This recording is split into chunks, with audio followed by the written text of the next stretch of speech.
order of BDS gonna win out, or is the chaotic destruction of Rogue gonna be the peak strategy to use in this one? And Chalet of all maps as well. Oh, excited about it.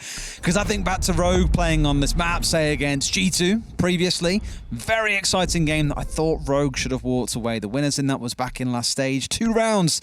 When I looked at them, I thought, they should have had that. They really should have walked away with that one. But let's talk a little bit about these bans. Rogue taking away the first ban being the Flores. We know that Alems has said very publicly just how strong he thinks the Flores is. The strongest operator in the game was how Alems described it. And we've seen teams use it to excellent effect, especially when attacking in towards Master and Office. BDS with an interesting ban coming out of Jaeger. That's been a while since we've seen one of those, Tim. It has been a little while, and you're always looking at a Jaeger ban and thinking potentially, maybe a little bit of a nod towards the roam on the defence and the aggression that can be brought along with the carbine of Jaeger, but also obviously just opening up an avenue on attack for more of those throwables to be used. Maybe we'll see some early round aggression. I often comment on this with the Jaeger ban. You sort of feel like it maybe goes hand in hand more with Rogue strategy, because the quicker you get to site, the fewer Whammer magnets can be in place. You rain utility in, you're going to clear out very, very quickly any defences that is there. But it's just not something that we always see teams push when they bring that Jaeger ban. I'd expect to see maybe a bit of aggression towards site early in the round from BDS. Take full advantage of it. But I don't think we'll see that from them. What I find funny is BDS were the first team to popularise my bans last year, if you recall as well. They were banning it every game, and I think some teams looked at it and went, well, why the bloody hell are they doing that? And this was, of course, during the utility meta when it became so prevalent that every team started banning it away, and BDS were then like, okay, let's change our bans up a little bit and see what else we can do. So let's see how Leon and the side of Rogue can do with the Wamai. Will it be enough to shut down the flying grenades that will come, well, the flying projectiles that will come in from BDS? It's not just the frag grenades, and as a matter of fact, that is looking relatively limited. Instead, we've got 9 flashbangs coming in on the side of BDS, 2 frag grenades. Feels very weird to only see 2 on a team, especially when things like Sledge, Iana, Finka, Maverick are also popular in the meta. But no, only the 2 available on Iana in this round for BDS. Absolutely, so many of those attacking operators that we're seeing with an increase in pick rate are bringing the explosive utility, but maybe it's obviously just not part of the game plan here for BDS in round 1. They head straight towards Library, so we would expect that we maybe not see too much attention on the Solarium side of things. Just Alems looking to get himself in quickly downstairs here. We've seen quite a bit of roam game down in the basement lately. Players just hanging out down there, trying to just come up on the flank later in the round. So obviously just a nod towards that. Now Crying looking to get aggressive, and how many times have we said that about Rogue lately? He's going to step right up to this double window. Will he catch Shaiko? Absolutely not. Shaiko more than ready for that fight. Takes Crying down with a headshot, and that gives BDS the early advantage. It does. Good swing out from Shaiko, just expecting that one coming through. I think also caught on a drone. Would be enough to feed it away because they had eyes from the hatch up above, I do believe. With that one opener coming in, it should slow the side of Rogue down a little bit in terms of their aggression. You can see everyone's dug back in. Leon playing piano, Rips playing up to the north side, Prano currently inside of sight, and I believe one more up inside of Solar. Should mean that for BDS, this is a very simple, straightforward push from the south side. Nothing impeding them or getting in their way. They've got all the time in the world and all the control they could ask for to set up what could prove to be an excellent attack. They have. They've got absolutely everything they need at this point of time. Playday, he's going to look to get onto mezzanine and try to open up that plant spot on the office wall there. And then once that is done, they're absolutely laughing. Shaiko finds a second, and he's going to be laughing again with a headshot onto Leon. And now he's going to look to pressure into bathroom. He knows a man's there, takes the shot, and just tells me that the information game from BDS is strong. Look at that. Rips takes the first shot, but as he tries to dip himself out of bathroom, Shaiko finds him, finds a fourth. Surely not an ace in round 1 from Shaiko. It's certainly looking possible as Prano, he's dug deep in Solarium right now. He's got the Elder in hand, but boy, he's going to have to do a lot of work here. He tries to move round on the flank. He's just trying to pressure anywhere he can onto BDS. He might just get himself one here if he holds the angle. Yes, finds the Lems, but all that does is tell them exactly where he is. Playday, he gets the diffuser down. Shaiko wants the ace, and what Shaiko wants, Shaiko gets. 5 kills to start a game off. That is one way to send a message. Rogue who have enjoyed arguably bullying some teams with gun skill, aggression, pace, just get completely shut out by Shaiko in round 1. Clinical, clean, no matter which way you want to look at it, an excellent first round for BDS. However, I will also take a little bit away from them and say, okay, one man stepped through. He's pulled out an ace. That is just one man. However, the map control was established by the whole team, and that plant was going down in plenty good time with drone work galore also shining on through. Let's give the second round a look. I don't imagine lightning strikes twice and we see a double Shaiko ace. Bar Gaming going to be where we step into next, and let's see how Rogue vary their defense to deal with this new threat. I mean, we have seen it. We have seen it in this Tier 1 stage. Fancy, of course, a little nod towards him out in LATAM. If you didn't know, Fancy, I think it was about a week and a half ago, got back-to-back aces. Absolutely unreal. Of course you'd know about that in LATAM. Absolutely unreal performance. I said when he joined Furia, first couple of games, that he was an unreal player. He gets back-to-back aces and a 4K in another round. I think he finished on 22 and 2, I think, from memory on the entire game. It was I remember seeing those. That wasn't the highest rating ever on CCG as well. Yeah, it was just an unbelievable performance from Fancy. Definitely deserves a nod if we're talking about back-to-back aces. I'm thinking about there's a joke of back-to-back aces here somewhere looking at you, but I can't think of one. There's only one of me, Des. There is only one ace of pyrite. They'll be singing that one somewhere. Too much hype in one game, I think, it was two of you, mate. I'll look at it that way. So let's see then how the round is starting to shape up. Looks to be quite a bit of spray coming. No! Oh. No, not like this, aces.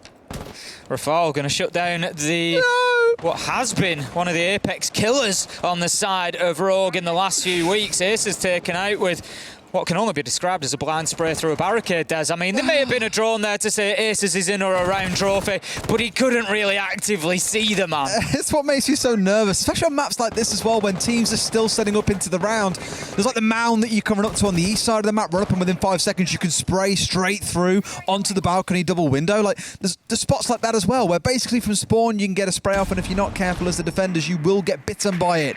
And Aces learns that one firsthand. Not a good start to the round, and not the kind of round start Rogue were looking for after how the first round played out. You just feel like BDS's drone and information game is on point at the minute. There's plenty for them to go on. Elems, he manages to find a long angle headshot onto Crying, and it's another round that is falling apart for Rogue. Now, if you're a Rogue fan, don't panic too much. Don't panic too much. We often see the attackers having an advantage on Chalet. You know, we've seen advantages on many maps decline to the point of being, you know, within a few % of each other. But Chalet does remain one of the sort of anomalies to that, where the attackers do tend to come out with more rounds won than lost. Now, Leon, he manages to win his gunfight, taking Shaiko down, slowing things out. But Elems, again, similar angle to the one on which he found Crying. This time it's Rips who's going to go by the wayside, and Rogue, they're getting ripped in half by Shaiko and BDS right now. A little bit of misalignment, I think, on BDS's side when they had, 9 flashes to push in with originally.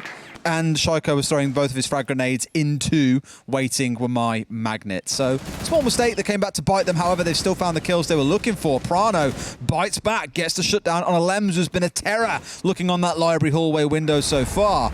What can BDS do here with 45 seconds in a 3 versus 2? Something tells me the answer is going to be a lot, Tim. Prano and Leon have got themselves back to site now. They've decided that that is enough for the roam game. They're going to try and hold their angles and force BDS to make a move here. And as that buck continues to work above, Leon does exactly that. Uses the reverse angle and manages to find Rafal. And all of a sudden, a 5v3 turns into a 2v2. Des, they manage to level things up. And Rogue certainly looking like they could just hold on here and fight their way back into it. But Playday, he manages to find the man inside of sight, shuts down Prano, 1v2. It's all up to Leon, 13 seconds left to go. The clock could be the big enemy now for BDS as they have to force their way in here and think about a diffuser plan. Playday somehow manages to survive the drop, just uses the juke to the side to find his man, and that's going to be BDS taking round 2. Leaving it down to the wire for sure, but Playday, both kills in that final 2 versus 2. Clutch master we describe when we talk about BDS has just shone through for them once again. But it hasn't been another total whitewash round coming out of BDS. Rogue did bring it down to the wire, both in time and in numbers, and showed there is still plenty of fight to be delivered in this game. Bar Gaming we are going to return to once again. Rogue thinking, hey, quite a bit of success for us in that round. Why change it up all over again? And the Mute Mozzie setup Well, we know exactly what that's for. Slow down this excellent drone work coming out of the side of BDS. I can see why Rogue have gone back to this site. You know, there were plenty of good things to take Look away. at this. It's just Rogue. You see the bullets just flying in. There you go. Continue firing. Rafal gets his man. And the thing is that's one of the moments that's going to have led Rogue to come back to this site, because ultimately Aces gets hit through a barricade. There's maybe a little bit of information there to tell Rafal that he's in trophy, but still peppers the window, gets his man. Rogue are going to be pretty confident that doesn't happen again here. So they're thinking, you know what, we went down to a 2v2 with our man on board for the entire round. We think we can get this over the line. And I can see the thought process. I'd be really curious to hear, and Milosh, this is a shout out to you if you are backstage. I would love to hear why BDS, assuming they of course walk away the winner, are relying on the 2 frags and so many flashes. Especially on a map like this, when you think about it, where you'll have a shield at the top of library. If you're defending inside a master office, you might even have 2 shields set up looking inside a piano downwards. You know, it's a map where there is quite a lot of utility based around like that. So I'm thinking, okay, is it because they're saying the Ash is doing enough for us with the breaching rounds that we haven't got to worry about it? We'd rather have the 9 flashes on side. Is it because they want to take constant gunfights against Rogue and bring this down to Rogue's level of saying, right, you want a gunfight? We'll give you one, but you won't be able to see exactly what's going on. It's just really interesting to hear the reasoning behind it, and I look forward to hearing that in the interview. Wink, wink, nudge, nudge, Milosh. Looking into the meat of round number 3 then, we've got Rips just on the roam up on the top floor. Rogue doing much better survivability-wise here, and Aces, he strikes back, and look who he gets, Des. It's Rafal. Revenge is a dish best served cold, but not too cold as he didn't leave it too long. Aces managing to take the man off the rappel with the nitro and give Rogue their first advantage, but Renshiro, he fights back and finds Rips, who was up on that top floor all alone, gets shut down, and that brings us back to a 4v4. Shaka now trying to challenge onto Aces, who was playing just inside a trophy. He's going to hightail it back down south in towards Dining. Leon bringing one back, so things are finally looking up for Rogue here. A 4 versus 3. But as I say, it's always even back out from the 5 versus 4 to a 4 versus 4, from a 4 versus 3 to a 3 versus 3. BDS always have an answer.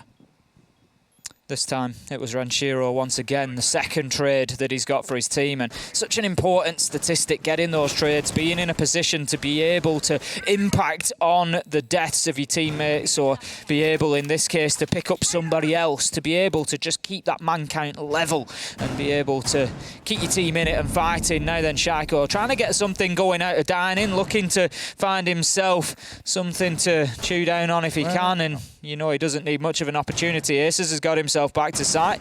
Prano's there with him as well. Leon on the library stairs, so everybody's pretty much holed up at this point for Rogue, Des, but 45 seconds is a long time to dig in and survive for. It is, and surely at this point now you've seen the right sort of setup coming out of the side of BDS, where they're trying to burn through these magnets. However, there are no frags left. They've got a strong on their way through the shield, and sure enough, the flashes will do the job. Renshiro just ever so slightly too late, sees the man stepping back out after Shaiko's found one. It's a 1 versus 3 for Aces, and like the second round, it just all falls to tatters in the dying moments of a round. The superior coordination out of BDS shining through. 3 rounds back to back. I just want to point out a number of things that happened there at the end of that round that was absolutely beautiful teamwork from BDS. So you've got Shaiko down in main lobby near the double door that goes through to Dining. He's holding the angle onto blue stairs because he knows that Leon's playing there. In comes the flash from the top of blue, so Leon knows that he's being challenged from library piano direction, so he dips back down the stairs. We don't see the kill, but Shaiko hits him from double door. He's basically flushed into Shaiko's barrel.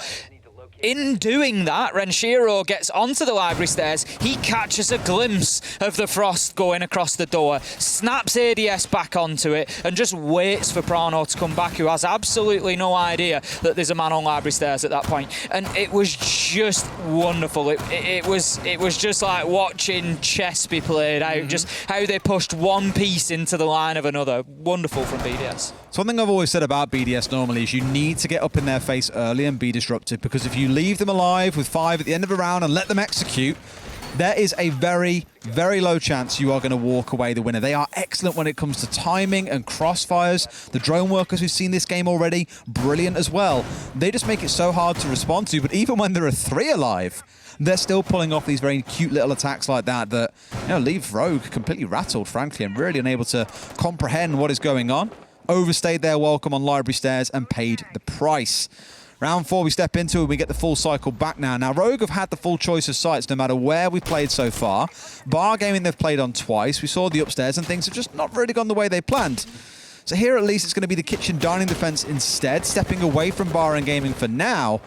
We'll see if this one fares any better for them. Renshiro pushing in quickly to Big Garage. He's looking for that vertical angle. As you say, we've seen it countless times. Get yourself established in here, open up the ceiling above him and look to play and cut off Solarium Stairs. And that is exactly the position that the book is going to play for the time being. He's just very conscious of the potential for somebody coming down West Main Stairs. You can see him just keep checking his 6 there and making sure that there's nobody aggressing onto him. But he's just going to hold on to that rotate for now and just see if he can catch anybody out as they try to move back down there. Leon potentially could move and hop over the balcony there to get himself down safely, but I'm going to have to move Leon because right now he's preventing them breaching that top floor wall, and so the roam game will stay in place. He's got away with murder twice here as well, pushing his way back across through Alem's line of fire. Alem's being patient as a saint here, just daring him to step back across for a third time, saying, hey, you won't be so lucky this time, son. Third time lucky and all that, you know how the saying goes.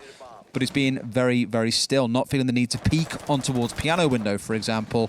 However, I think Rogue very smartly have backed away from playing those positions now, gotten themselves down towards the south, and will likely look to join the team again relatively soon because they've already burnt through this 90-second window the BDS employed at the start to try and deal with these roamers.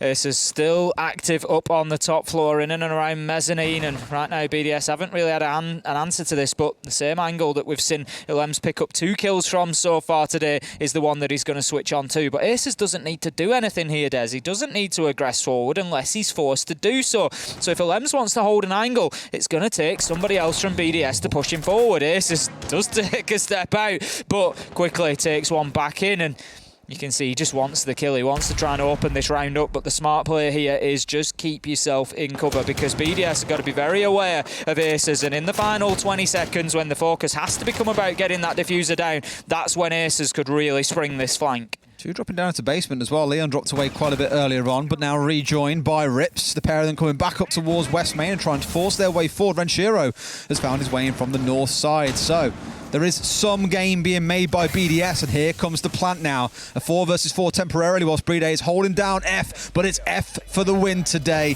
That one gets stuck down, and now Rogue have got a retake on their hands. Renshiro into a double in the round. Leon trying to get himself a vault, finally gets himself over. Will he find the man? Sees the one, brings down Shaiko. Can't win the second as Rafal is there for the flank cover. And so now it's down to Prano. What can he do? Because Cryin is down, cannot bring down Rafal. Stalwart in the back.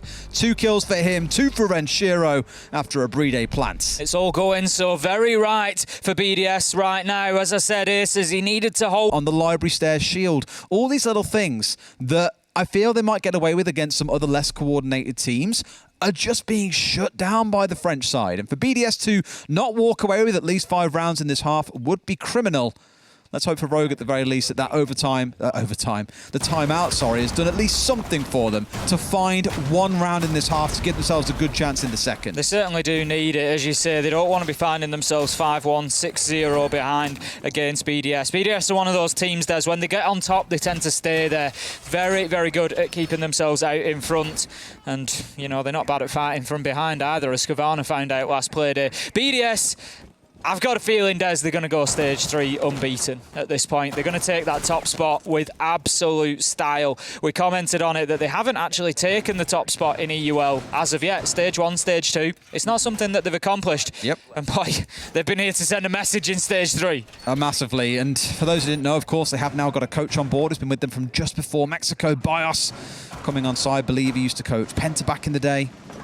A known figure in the French scene, needless to say, and it is starting to shine. Now, can you attribute it all down to a coach? Absolutely not.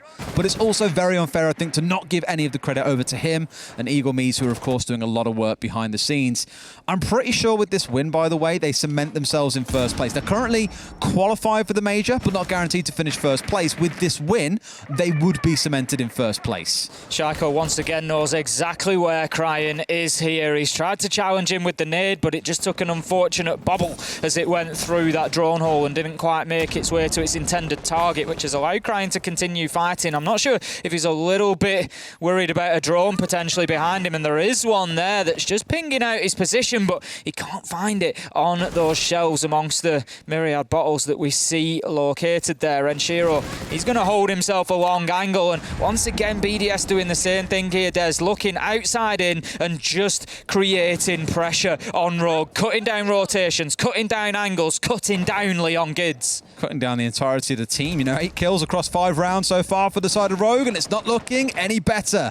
Alem stepping in. He's going to be the one player I'll point out and say he's been a bit quiet so far, but everyone else working magic. Cryin with a nice sneaky disruptive first kill of the game coming out from Split down towards the stairs, but Rafal trades it just a couple of seconds later.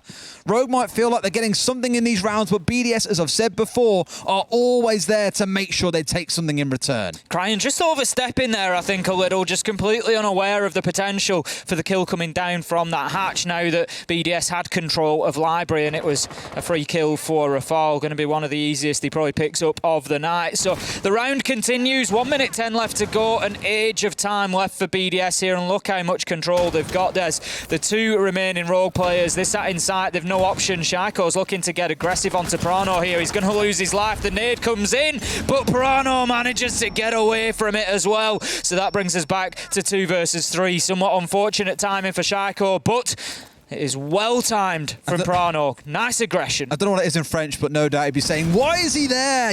Why is the guy swinging me on the closed door when he should be dug further back? They're in a 4 versus 2. But this is Rogue. They will make that aggressive play, the unpredictable one you might wager, and they'll benefit off the back of it. 2 versus 3. 30 seconds on the clock, and surely at this point BDS are thinking, okay, look, we can still do this, right? Wall is being opened up. We can go for a half-wall plan. There is a C4 on side in the pocket of Aces, so he can do some damage, and the Evilizer is still feeding all the information. They might have done a good job of dealing with the roamers, but the site itself isn't strictly clear to go for this. Renshiro stepping in, looking for the 1. Can't quite win the gunfight, but now pushing the man aggressively, going hyper to the side. Can't find him, no! It's the trade coming out. Either way you're looking at it, but Aces hits the deck, and Playday makes sure he stays there. The final kill coming out, and BDS move up to 5 straight round wins. Unfortunately for Rogue there was just a couple of gunfights that maybe if they go a different way, they level things up. It was definitely back and forth, but as much as Ace has managed to get it, the trade was there immediately, and it all came down to Prano. BDS ultimately not needing to get the diffuser down. It was all about that maestro position from Prano. He was on the sort of, I'll call it the half wall, but the small wall inside of Piano, and he had the long angle onto the half wall default plant spot with the Elder, and he was the one to try and hold them out of that plant. And you saw the flashes go in, and that's exactly what Renshiro was aware of. He was bouncing flashes off the wall. He was peeking the corner, putting gunfire in towards that position because he knew that was where they were going to try and deny the plant from. But ultimately, BDS making the call there to, let's not worry about the diffuser, let's just go in and get these kills. And it was well worked from them, as has been the entire game so far. And what a performance. And Rogue just showing that they do still have those ups and downs to performances as well. This is the big challenge that many kind of levied against their new style, right? I don't want to call it a rank style, but a lot of it feels like it. It's very aggressive with a lot of coordination that you normally see from a pro-level team. The crossfires, the jumping into windows at the same time, making sure they were always trading with each other. A lot of teams have struggled to deal with that out of Rogue for the most part, but BDS are doing well so far. The big challenge was, what will Rogue do if that play style gets figured out? And I did ask Leon this. I said to him, what will you do if teams do manage to crack this? And he was like, look, right now, things are going well. We're happy. We're playing good. It's why we're currently 3rd place in EUL. We'll figure it out later if we have to. If a team does crack it and everyone else catches on, fine. We'll change again. But right now, it's working for us. And to be totally fair to them, many play styles won't work against BDS because they're just that damn good. Prano in an interesting position here, just laying prone inside of Solarium, and this is the sort of player that we've come to be familiar with Rogue here in Stage 3. What, rat they're plays? just, yeah, basically they're willing to try this. They're willing to just try and catch the players out. But that is exactly what I was going to say. BDS have been really, really efficient with the drones so far. They've had a couple of kills that have been clearly fed that information, and if they find Prano in this position with Shaiko on the window, it's an absolute free nade all day long. Or even just hold the angle and force them to move away here. I don't think it'll be the case because Aces has got the C4 down below as well. Rips also playing on the stairs. So there are 2 of them, if not 3, because Aces is below, don't forget. Looking to challenge up towards this solar side. Taking no action so far.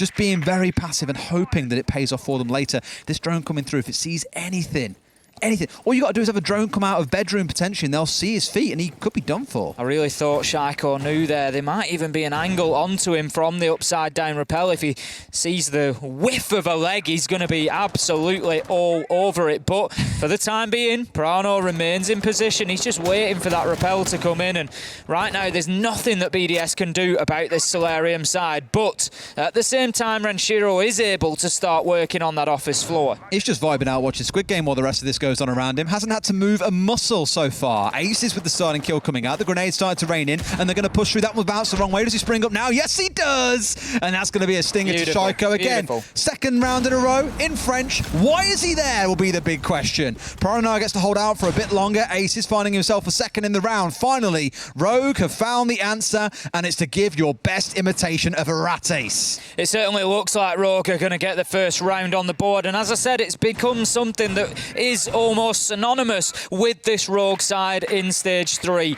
about doing the unpredictable, doing things that teams would just never even consider would be the case. Playday manages to get in and take Prano down, but you just feel, Des, that he's done his damage in this round. It's 30 seconds left to go. It's 4 versus 2, and Rogue right now are just absolutely dining out on the fact that it took BDS way more than 2 minutes to start getting inside of Solarium, but somehow Playday manages to find Leon, and all of a sudden you see that lead just slowly being erased.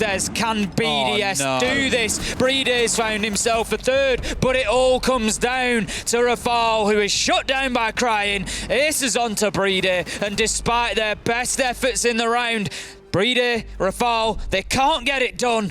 And Rogue, they close out their first round. It's 5-1 at the half. It would have been a travesty if Rogue had lost the round, because you just saw, following the two of them as they pushed down towards the elbow corridor, a drone from Rips, following them from kitchen down through into dining, and as they push into the corridor, they saw everything. That still didn't stop Playday walking away with a 3K in the round, bringing things down to a 2 versus 2. And imagine if he'd won the gunfight onto the man that stepped his way back through bar. Unfortunately for him, he didn't manage to make it the 4 in the round, and Aces closes things out.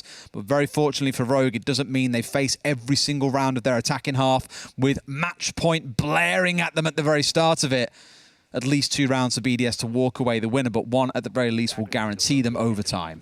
And you feel, with this Rogue side, the play style has actually suited attacking really well. Getting in there, just being unpredictable. It's more difficult to be unpredictable on the defence because you've got drones raining in, you've got a team against you that their entire focus for the first minute and a half is, what's the setup, where are the operators, how are they playing this? You know, so they're coming out trying to find that, whereas the opportunity to do that for the defenders is much more limited. So Rogue can take advantage of that now with the play style they've been bringing through Stage 3, and I think they can get in here and get a couple of rounds, and that might just put BDS's backs to the wall, but we all know that that's a place that BDS are more than comfortable to be as well. Now, where I feel slightly nervous is that BDS banned away the Jaeger, and I assume that meant they'd be playing Wamai in every single round. Why not? Magnets, of course, as we've seen, for Rogue, have really helped them hold down the library stairs, especially on the top floor defences. But here, BDS have opted to not bring the Wamai against 4 grenades coming in on the other side. It does say 6, I'm aware it's bugged, don't worry about it. 4 nades coming in means 4 free grenades destroying whatever it is they choose. There are 2 shields on the side of BDS that could be cleared out, and 2 nades that could be used from below or tossed down a hallway to try and catch out a free man sitting somewhere, and you know, the grenade simply can't be stopped. So BDS have got to be very careful, and Rogue very smart about where they use them. That's a different kind of smart though. 2 kills flying in for Rogue to kick things off already. As I said, we might just see a Rogue side that is way more comfortable on the attack of Chalet, and that's exactly how it plays out in the first 50 seconds here. Shaiko and Rafal done and dusted for this one. Lems gets him on the run out, as you say, manages to find aces, but takes a lot of damage in doing so. That leaves BDS now down to about 2.25 men, realistically, on the field. It's only going to take 1 shot onto Lems, and considering he's one of the players that's out on the roam, just trying to make things unpredictable here, it could be a real toughie for BDS to find this round. I'm half looking towards the drones they've got left as well as we hit that 100-second remaining mark. 3 out in the field, 1 in back pocket. Was a big influence last week between Kavana and BDS. The drones being shut down very heavily by the side of BDS, or in some cases 4 of their own drones being destroyed by Kavana from 2 frag grenades. But I digress. Either way, the information game is going to be light. They've got the Lion to lean on, which is what they've been using, of course, as Iana also, as you hear it being activated by Cryin, just to hunt down where these last 2 or 3 members may be. They've got the vertical control. Now it needs to be the downstairs one. Rip's finding one more back, and surely with only 2 BDS defenders remaining, this one should be the Rogue win. Certainly looks like that, and it could be the momentum that Rogue were looking for. 2 rounds back to back is not a bad offering for your first rounds found. Rips manages to find a Lem, shuts him down 4 versus 1. Playday misses his opportunity, but the patience pays off as he finds Cryin 3 versus 1, but the diffuser will be planted by that man Prano once again. I don't think he quite got to the point, Des, of getting that one confirmed, but once again, as we've said, Prano has come in on this support role and he just has such a focus of getting that diffuser down, and it's something that I love to see. I am starting to put him in the bracket with Playday and Shepherd, and those are big names to sit alongside, but when we are looking at the focus to get that diffuser down, Prano is single-minded in doing so. I may agree with you when we see more styles out of Rogue. It's early. It's early. I'm not saying he's there yet, but I'm saying I'm thinking about him potentially in terms of planters being up there in those sorts of numbers, because he really has a great focus. You've woken up at 7:30 in the morning and declared, oh, it's already an amazing day. Yeah. The day's still got yet to happen, mate. I agree, there is plenty of time to go yet, but what I'm talking about is his style of play and his focus to try and get onto that plant. That's what I'm talking about, because you see other teams where the focus is nowhere near as strong to try and get that diffuser down from the support player, and Prano is doing a great job of it. I really wish sometimes we had a behind-the-scenes cam. I knew that you weren't going to leave that alone. No, because the thing is, right, whenever I walk through the studio, because basically we have, in one corner of the studio is a door that goes through to a back room, and the other one obviously goes behind the backdrop that you see. Normally, if Hap and Fluke are casting, I will come walking through and do a crab walk. Don't know why. Crab walk is my thing. Don't ask. Now, Fluke has just done, not the same, but come walking through, galloping on all 4s, essentially. Really living up to the werewolf that she's dressed up as today. And I was like... I honestly thought that she was going to have a tumble at one point. I wonder what was going on, because I saw like a figure, a shadowy figure, just like crawl behind the desk, and I was like, who's that? And then out came the front, and it was Fluke, and I was like, of course it is. Round number 8 then. We'll see if there's any scares left in store for BDS or whether they can get themselves back on track here. They need to... I was going to say they get the train back on track, but it might be get the ghost train back on track, Des, as they're looking... Got him. There you go. He got him. He got him.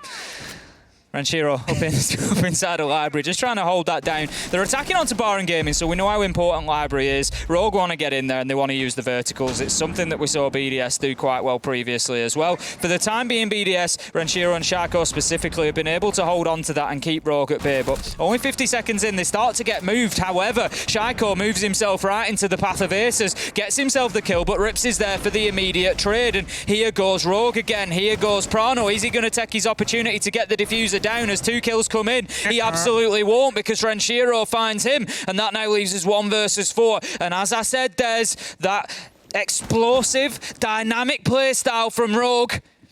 Not quite compatible with how BDS like to set up. It's just been dealt with, right? They couldn't push in and take a 3 versus 1 or a 2 versus 1. There was always an angle that BDS had to contend. They were trying to push the one and split. There's someone across inside a bar with the side angle in case someone does push into him too aggressively. You know, I have zero doubt that BDS have watched back how Rogue have attacked the last few weeks and gone, we know how to deal with this, boys. We can deal with this kind of aggression. It's not an issue. It's why we've always been, you know, a top 3, top 4 team in most competitions around the world. That's I'll tell you what, we don't need to talk about that. Did you see his camera then? What's that? What's the bottle there in Alem's screen? What's that make of water? I don't know. It's just I just see that it's water. No. There's a certain make, and I know you're not the biggest fan. I'm not getting into that. Heading into round number 9, it's going to be Master and Office, and this could be the final defense from BDS coming in here now, Des. We are looking. Like I said, that last round for me is really telling, because Rogue have been able to beat people to the punch. They've been able to get aggressive. They've been able to get in there and stun teams. They tried to do it to BDS. That's been their big go-to. BDS were having absolutely none of it. They tried to jump in through that double window, leave themselves in a position to put the diffuser down, and it just was an absolute no-go. BDS completely ready for it, and you can see that BDS have prepped over the last week or two for exactly that sort of play style coming out of Rogue. I really wanted to grash in about the water, but I feel you've talked too long now to make it a point that I can no longer make. God It's damn. almost as if that wasn't an accident, Des. Absolutely not. Fun fact, bottle of water. We've had medics and areas going, bottle of water, as the British often tend to say in his opinion. The way you'd say it in French is potato. Sounds like potato. It is, yeah. Just potato. Potato. It sounds like potato, like you're saying. I'm not sure your pronunciation is quite there. Potato. I feel like you're trying to string it together for a point. Absolutely. I guarantee you someone, probably in Marseille they say it, I don't know. Let's see how the attack squares up for the side of Rogue. Straight inside of Solar as you come to expect, and pushing their way in from the north side of the building. Now Crying is on that Nook. Aces is nooking on Shaiko's skull, taking him out the game early on. The Aruni removed. A good start after we saw what a terror Shaiko was in the first couple of rounds of this game. Worth, of course, mentioning, he did have 5 kills in that first round with the ace, but since then has only found 3. He has certainly been quiet ever since. Aces manages to find Playday with a well-timed nade there. Brings us to a 5 versus 3. There's certainly more rounds in this for Rogue if they continue, but interestingly, Des, it's a round where they haven't aggressed into the map where they're getting the success, because as I say, BDS just seem like they are prepped ready for that. Rafal getting a little bit over-aggressive there, overzealous, and Leon, he's able to take full advantage, is definitely the benefactor and gets his kill now. Then the knock is the surprise package up in Solarium. Crying, finding Renshiro. Alems shuts him down in a quick trade, but the possibility is here. Prano once again, absolute focus, get the diffuser down. That's what he's going to do, and he's going to put Alems on the back foot in a 1v3. He's got so much to do here. Yeah, Rogue are definitely starting to find a round or two back, but it will only take 1 from BDS is the problem.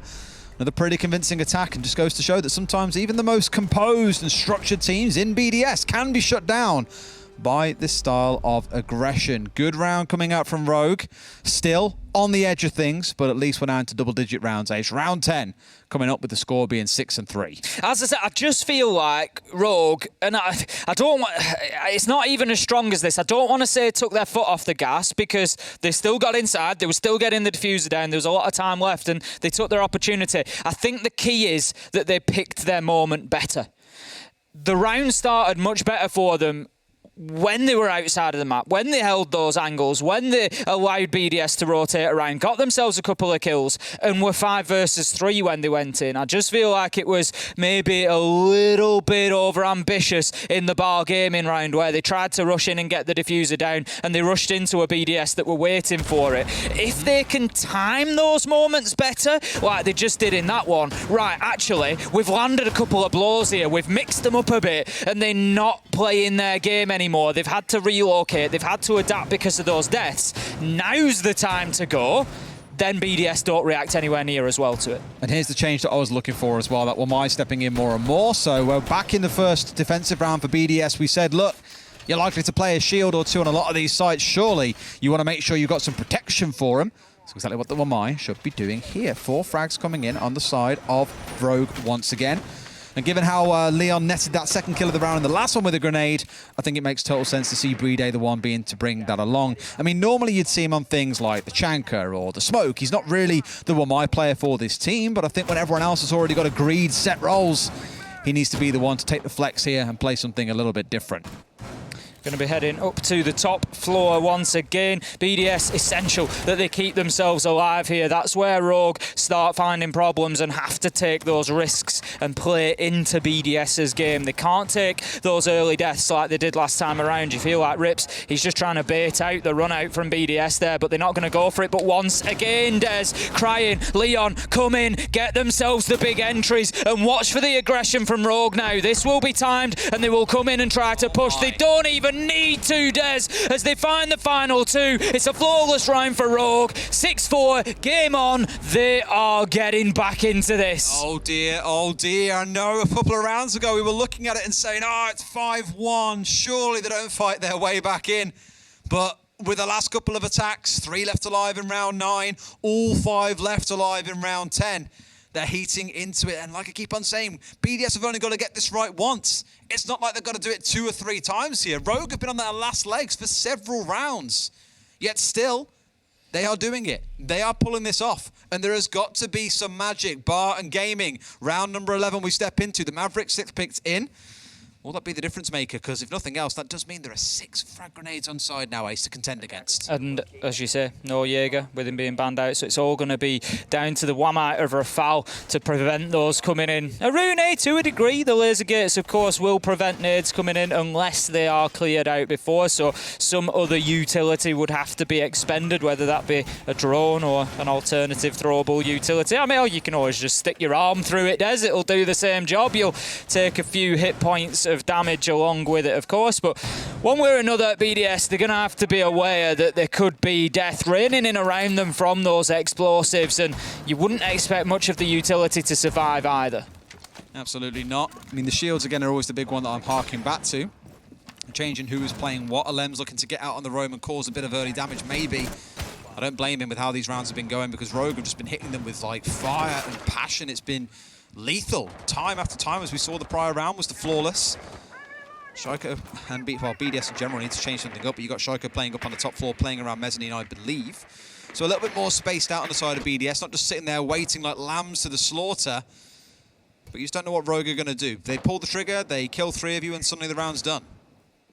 Cryin looking to move in underneath. We've seen this from him before when playing on Chalet. He's had some joy from it as well. He'll pick up the odd entry kill here and there moving through, so they're sure they'll be looking for that sort of impact coming out of him. Leon looking to pressure immediately onto site, knows that there'll be a man inside of Split there, so just fires a few little warning shots. A nice pre-fire into the wall, but won't catch anybody, as BDS for the time being keeping themselves super safe behind those reinforcements. Got to touch on drones again for the last 20 seconds. We've been down to 5 on the side of Rogue. Again, BDS showing how good they are at dealing with these drones in the either prep phase or very early into the round. And look at this being open. This is really smart coming out of the side of Rogue. Great bit of team play. Just not quite netting them the kill they were after. However, Playday forced to scutter away, moved himself instead playing inside the site itself. Split no longer safe to play in for the side of BDS. Swan pushed their way in through the window, but nothing comes of it. I want to say that it's Team Secret that we saw do that at the beginning of the stage. I think it was. It was certainly a Team Secret game, and I'm pretty sure it was them that did it. But coming in and just opening up that line with the Maverick, I've been a little bit, I think it might have been a Selma device they used, but I've almost been a little bit surprised that it's not been done more frequently, because it really does deal with Split. You saw there straight away, BDS knowing that there was absolutely nothing they could do to stay in that position, because you're just asking to have your feet shot out. Chiro, speaking of shooting something out, it's not quite the feet, it's the other end of the body, the head taken off Leon. A good start for BDS. And Rogue almost stalled out a little bit here, I think, is the worry. You know, down to just a couple of drones out in field, one in back pocket. I know I keep on touching on it, but it's important. They are being forced to use themselves as the intel gatherers here, essentially, with the limited amount of drones they still have on side. They've got themselves surrounding the site, but the actual location of players on site is a different question. Alems has been sat on site the whole round, by the way, playing the vigil. He's not looking to get out, but more or less just trying to stop them from having any idea where he is. It's a good little strategy so far. Might find himself tickled by the grenade, but it misses out. 2 kills flying for BDS. That looks like it could be it. A nade comes singing in, but he still stays alive. It's a flawless round, back the other way. BDS do it in the end. They upset Rogue, who it looked like were on the fight back, but their defeatless spree so far in EUL remains. You felt like, and we've said this over the last couple of play days, it was a matter of time until somebody was able to temper the aggression of Rogue, and BDS, you feel, have done that to some degree. Rogue found some success on the attack, certainly more than they did on the defense, but